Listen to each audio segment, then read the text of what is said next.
બીજાને કહીએ ભજન કર તોય પોતાને ભજન થાય. આ ભજન એવી કરવત છે, તમે લાકડું કાપતા અને કરવતને જોજો.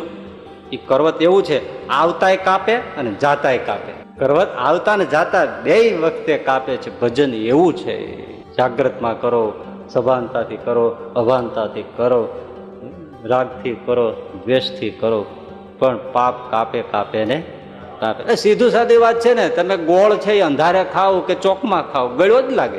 અંધારે જઈને તમે ગોળ ખાવ, કોઈ એમ કે મને અંધારું હોય જ કડવો લાગે, બને જ નહીં. એમાં ભગવાનનું નામ અમૃત જેવું છે. આંખો મીચીને ખાઓ, ભાવથી ખાઓ, કુભાવથી પીઓ, ભગવત નામ ભજન કરો, એ અમૃતનું જ કામ કરે. દ્વેષથી પણ કોઈ લીંબુનું શરબત પીવે તો મીઠું ના લાગે? ગાળો દેતા દેતા ખાય તોય, પીએ તોય મીઠું જ લાગે.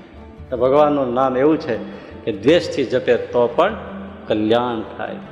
માટે હે જીવ મૂઠ તું ભજન કર ગોવિંદનું.